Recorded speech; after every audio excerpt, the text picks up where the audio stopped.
Hello and good evening, everyone. You know, it's the last panel of the day, and we're very excited. We bring the fun to the Retail Summit, I believe. It's a really amazing. Sorry. Great. Thank you. So thank you for coming to today's panel. I'm joined by some amazing panelists. We were just discussing it earlier, and we're very excited. We'll start off with a quick introduction. We'll start off with Muhammad, and then we'll carry on that way. I think end is the best because it's convenient for everyone to talk. So my name is Muhammad Atiyah. I'm the CEO and founder of Ground Control, where we're building a new empire of entertainment with social entertainment and IP branded entertainment like Haribo Happy World, Play-Doh from Hasbro, and also Nerve, Hot Wheels, Miraculous, and many other brands. We're building in many multiple locations across the GCC. We started with Ground Control, where it's in many of the amazing malls in Dubai, in Nakhil Mall, in Dubai Festival City, and also in Mall of Oman and Marasi Galleria Bahrain and many where. And we're entering Saudi very soon with also many amazing IP brands. Thank you. Thank you. Hi everyone, my name is Iram Khan. I am the CEO and co-founder of Super Duper Studio. We're located in Al Quoz, Dubai, which is our first location. We are a young brand and we are in the market to reinvent the expression and design space for children age 0 to 10. We have attempted to create a safe, inclusive, fresh expression brand for children. We lead with values of choice and self-belief, and we are now scouting for our next location, so watch the space. Great, thank you very much. Hi all, I'm Monisha. I am part of Eurosift. We are a design and build company. We design stores, supermarket, hypermarket, or luxury stores or government stores. So we believe in sharing and giving an experience to any of our clients. We try to touch point on the psychological part of the customers. A lot of time, the customers, approach us and probably they want to know that we want the return on our store should be perfect, and how the store needs to design, how the customer needs to walk, and how the customer needs to spend maximized time over your stores. So we try to create an experience for whosoever walks inside your store. Thank you. Thank you. Nancy? Hello everyone, and my name is Nancy. And I work for Sharaf Group. We have two malls. One is, I think everyone knows, in Dubai, Times Square Center. The other one we have in Oman. And what I can say about our mall, it's all about family experiential center. Actually, even we don't like to explain ourselves as a mall. We are serving the community, and we would like to give our visitors experiential experience where they can eat, meet, greet, repeat together, learn together, play together. It's starting from our tenant to our visitors. It's all about like-minded people. When you are visiting Times Square Center, you have to play and you have to learn over there. The beautiful part in our center, tenants are not only talking with mall management, tenants also talk with each other. The beautiful part, we have a great collaboration at center. That's why when our visitor comes, they keep coming. And it's a small center, and we are waiting for everyone. Thank you, Nancy. Rawan? Good afternoon, everyone. I'm Rawan Haider, the General Manager of Cinema Aqil. For those of you that don't know, Cinema Aqil is the region's first art house cinema. We were founded in 2014 by doing pop-ups around Dubai, and then we opened our doors in an area called Al Sirkal Avenue, which I hope you all know, in 2018, followed by our first outdoor cinema in 25 Hours Hotel in One Central in 2023. What differentiates Cinema Aqil from a typical multiplex cinema is that it's about storytelling. It's about creating an environment and an atmosphere where we're showing movies with a purpose, artistic movies that create conversation and drive community growth throughout the region. Thank you so much. I think Hello everyone, my name is Prateek Patwari. I am the co-founder of White Lane Holding. We are a lifestyle entertainment company and we have multiple formats under this group. One of them is Family Entertainment Center driven, which is Loco Bear. We are present in 4 locations. One of them is in Dubai, and it's a one-stop place for a toddler to an adult. We have activities and experience for everyone in this format, and there are multiple other formats and problems that we are trying to solve and experience that we are trying to create for different age groups. So one of them is competitive socializing, and also we are venturing into sports as well. So, and as I mentioned, we are expanding in 3 regions, India, Middle East, and US. Yeah, thank you. Great, thank you. A quick introduction to me. My name is Hassan Tamimi, and I'm the CEO of The Little Things. We specialize in memorabilia and anything that brings back your childhood. A simple example is when you start your collectibles at home, it starts with a Hot Wheel or a Barbie, and then we go all the way up to statues and Marvel figurines, etc. With the recent trend of Labubus, we are the official Pop Mart distributors and retailers in the Middle East, and that's been one of the biggest hits we've had with Labubus. So today we bring the discussions of retail entertainment and we bring it to life through amazing experience that panelists have. And when we look at it from building this retail entertainment experience to housing it in a mall to bringing the entertainment side of it to life and also looking at the arts and crafts of it and then bringing that whole experience together is something that's truly remarkable. Just to touch point on the importance of IP in retail entertainment, Muhammad, if you can just share more details on what you think the importance of IP is when it comes to your concepts and entertainments that you're currently running. So nowadays the whole conversation about IP or not IP. So I have built many non-branded or non-IP concepts across Middle East, almost 180 centers with Al Athaim and Al Hukair and many other, even Al Futim.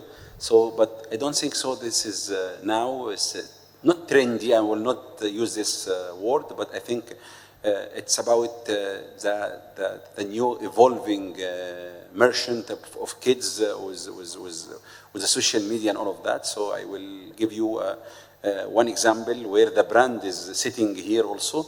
I was in London 2 years ago or 3 years ago, and I sat in front of Zach company in that day, but now they call Miraculous. So Miraculous brand. I didn't know the brand itself, but I called my 2 twins. In that day, I asked them, what do you know about Miraculous? In that day, they responded very quickly, oh, it's a ladybug, it's a cat nowhere, it is, I need the car, please don't come from London without the car. So nowadays, the problem of building a brand which is not IP, the problem, you are the same as building others, you know. It may work and it works in a different capex, but IP is always the key of doing differently.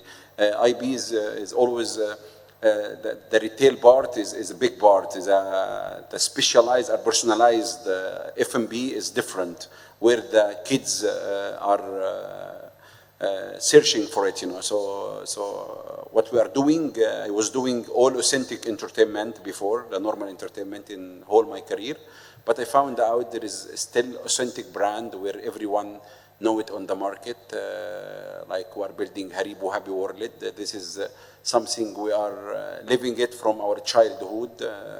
Everyone in this room, I think, have one chance to eat the gummy bear at home, where we are now bringing for the first time in the whole world like M&M store, but with Haribo brand.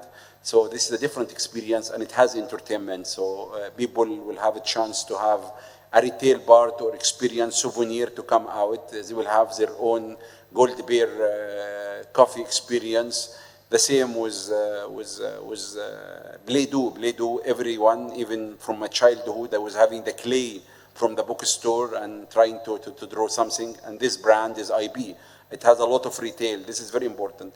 The difficulty part is how you sustain with your normal brand, which is non-IB, on the market, while you cannot do the volume of retail. And the volume of retail, which is souvenir, which the kids can come back, your backpack, your other items of retail, your personalized retail.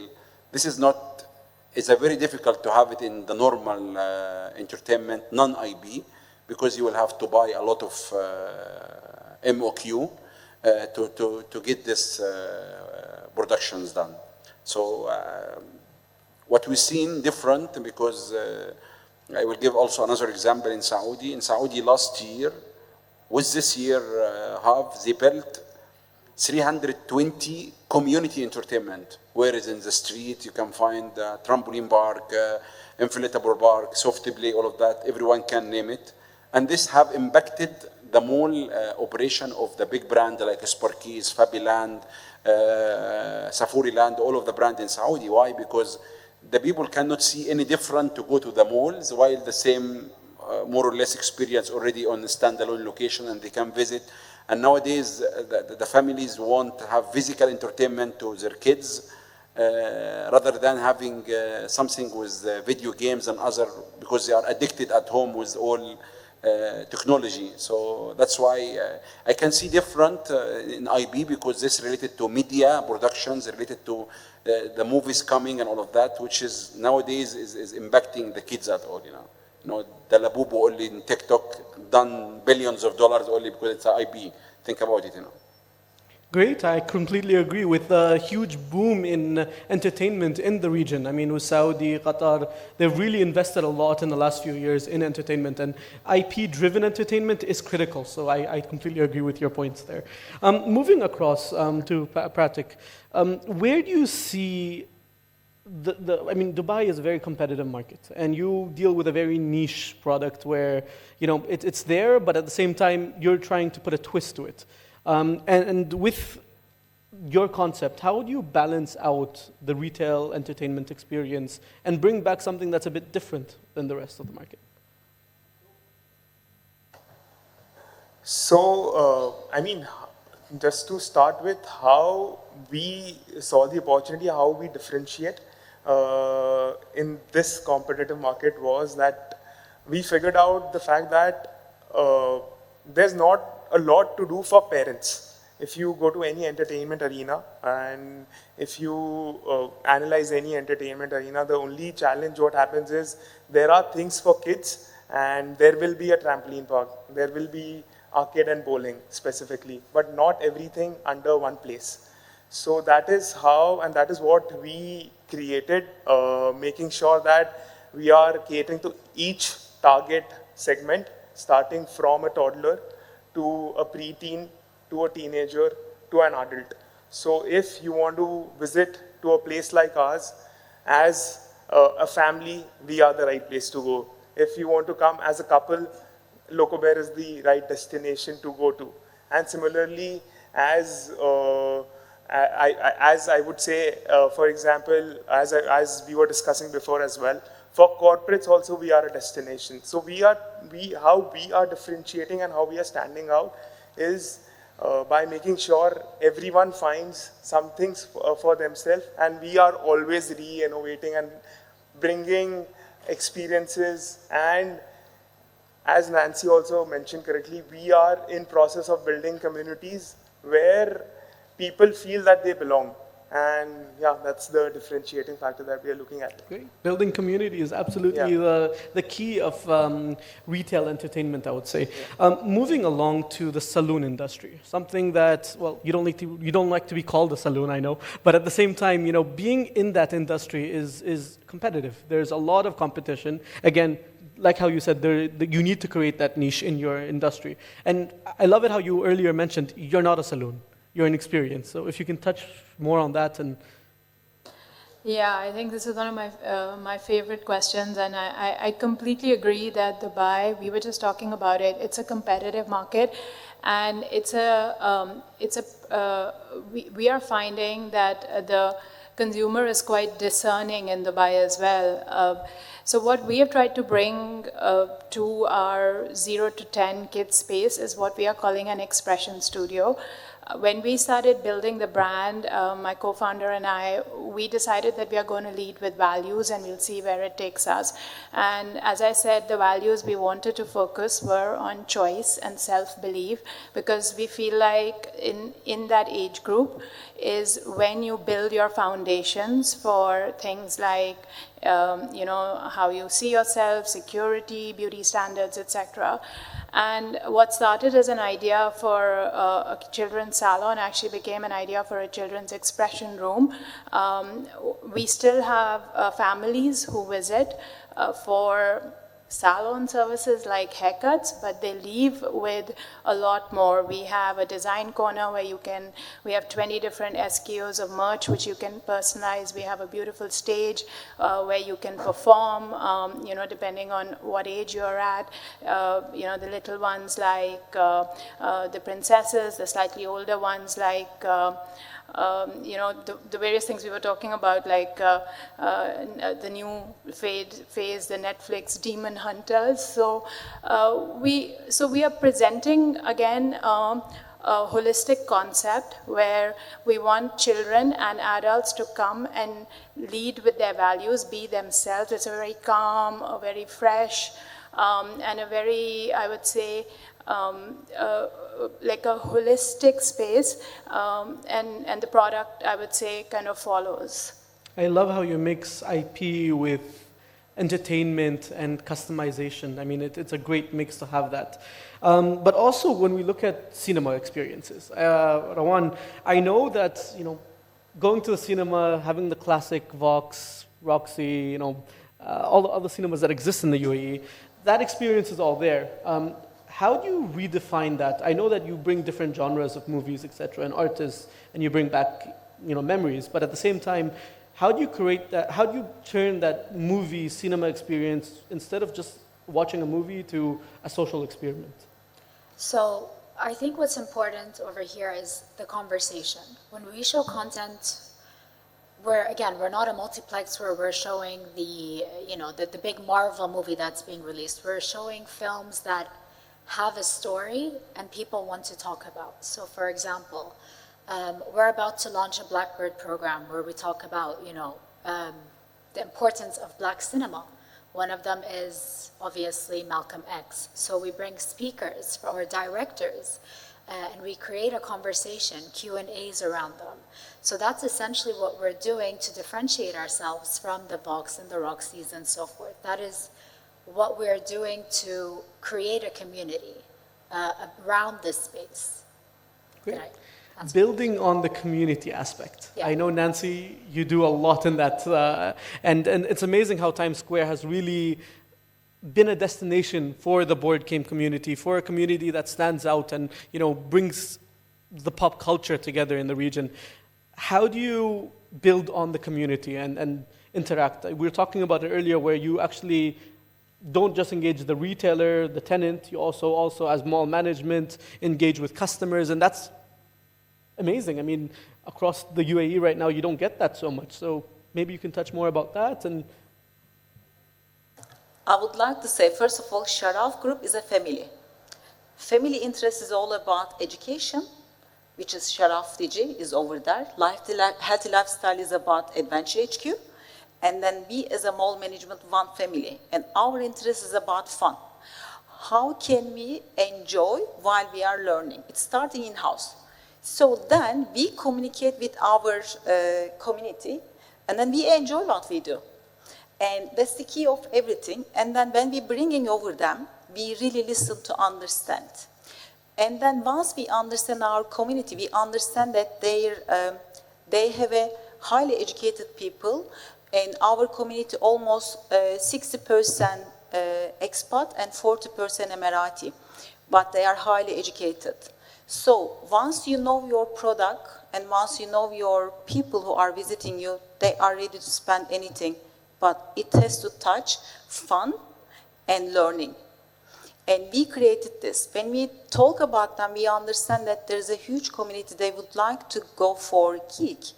And they are so much, their interest is about board game. And one of the oldest board game, chess. We had the first chess tournament like 6 years ago. That day, mall is just everywhere, kids and family. And then we repeat again. And then we became to the destination for chess tournament. And then we introduce other types of CBD comic or popcorn. Again, suddenly mall is becoming full of teenagers. And we enjoy with them. Trust us. When we have an event, we just join to the event. We play a card game when we have an event. And from owners to my T-boy. So as a whole community, when you communicate nicely, you get the success. And they know that they will enjoy when they come. They know that they will learn. And also we are touching one more thing. Other than technology is one side. Of course, technology is also a fun way to learn. But we care about everything. We don't leave any gap. We also give enough attention to hands-on learning. That is one of the fun ways to learn. So this is Times Square Center. Great. Just taking the point of understanding customers, and just going back to Rawan really quick. It's not easy to understand your target market. I'm sure with the UAE and the multicultural diversity that we have here, it's a hard thing to do. Where is the key that you, I mean, from a retail entity, how do you do your targeting when it comes to, marketing? It's very simple. We target based on the films. So for example, if we have, Real Palestine, which is a festival that we do, or Anime Film Week, we target the type of people based on the actual, film synopsis. Who's the director? What's the genre about? When we do our targeting, and this is, for example, on social media targeting, we target the people that we feel would be interested in this, because cinemas, it's not a typical industry, for example, like, we have the entertainment centers. It's not, for example, specifically for kids. Cinemas are for anyone and everyone. It's all about what content you're showing and who wants to see this content. So that's the difference. Great.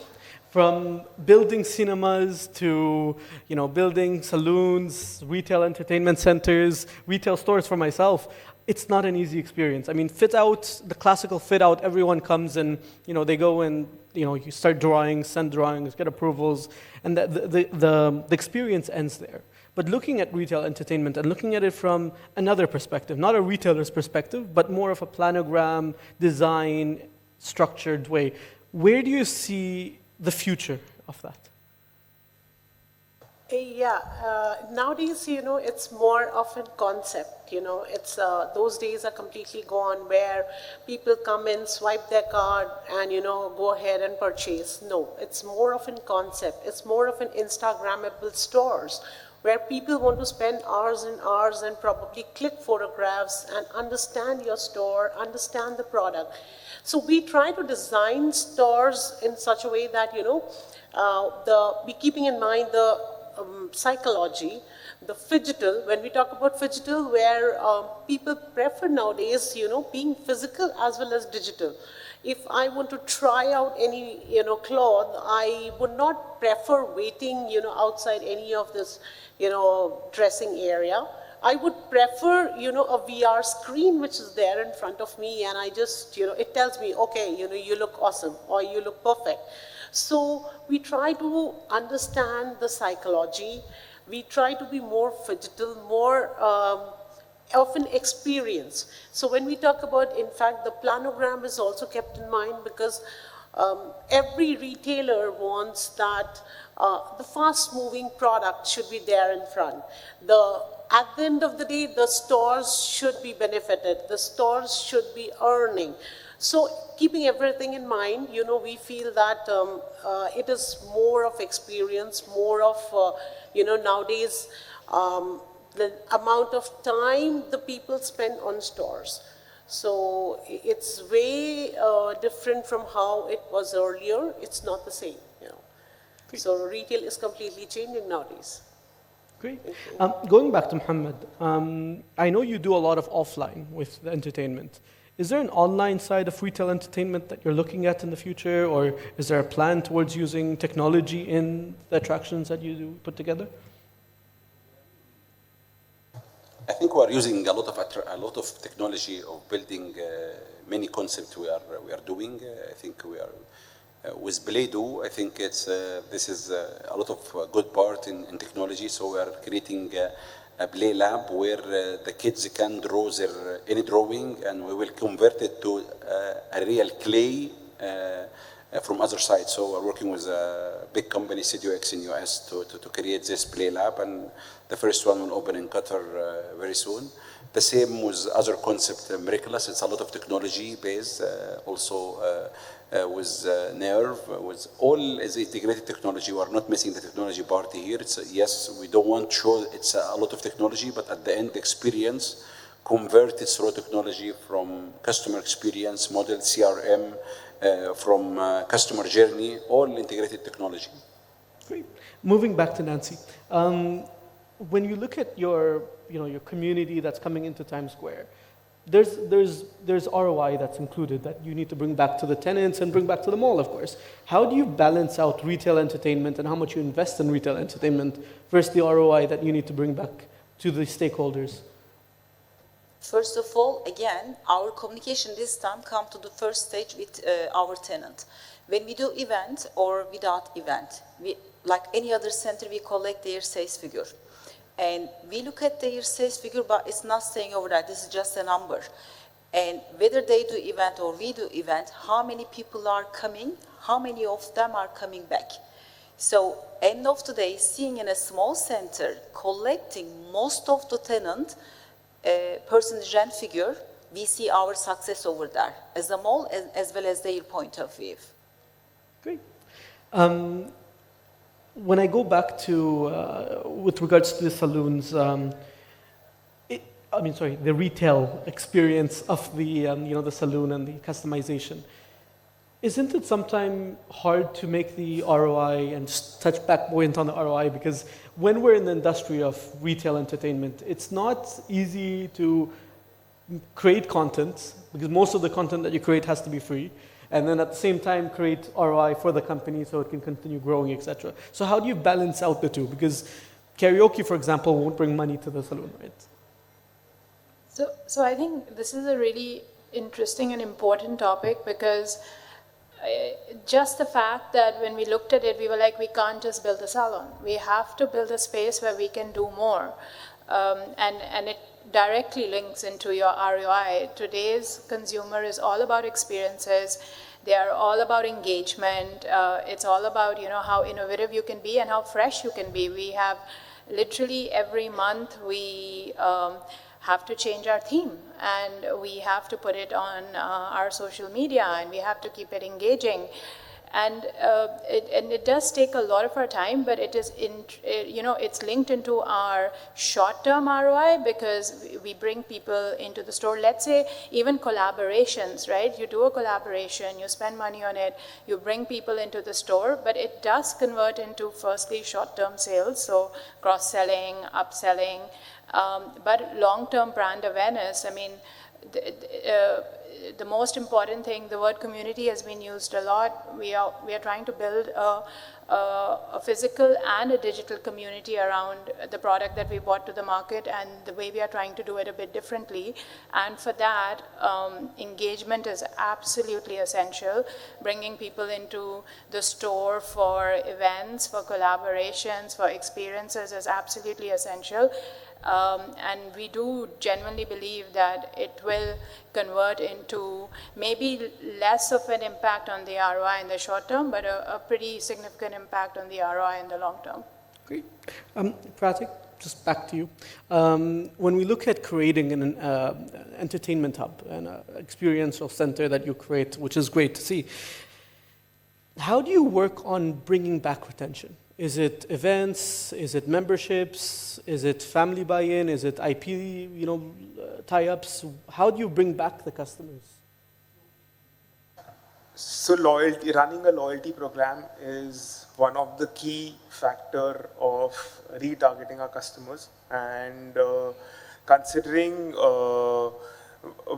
I mean, what we have seen as a behavior is we have a recharge card, right? Anyone who comes to our place, they get a recharge card done, and they generally get an excess of recharge done as compared to what they would end up using. So the idea is they'll keep coming back. That is one of the ways where they would want to save that additional credits and they would want to come again. And the second way is by running campaigns, different events, monthly trending events. Like recently we did a Labubu event where we had hosted Labubus and we were giving away Labubus. We did loco competition where customers had to take part, and if whoever crosses the line and is able to finish the obstacle course that we built around the park, they were able to get the Labubus. So building such events and engaging activity, loyalty, and engaging with customers is what we have realized keeps them coming back. So when we take the world, and just the last few minutes that we have remaining, I'll just go through a fire round with all of you just really quick. When we take the concept of retail entertainment, what's the one word that you would say would be the most important as a takeaway for the audience today? We'll start with Muhammad. All the marketing strategy are not anymore there. Great. I think engagement and experiences, and how do you do it in the physical and the digital space? I would say it's an experience which we carry forward. Great. Permanent learning. Permanent learning. Permanent learning, yes. I would say growth and development. I mean, reinventing this space and experience. Great insight from all the panelists. I'll just open it up for a few questions from the audience, if there's any. Any questions from the audience? Okay. Great. Thank you so much for the time. Thank you for listening. I know it's the last panel of the day. I really appreciate everyone's time. Thank you to my fellow panelists, and I wish you guys a fantastic evening ahead. Thank you.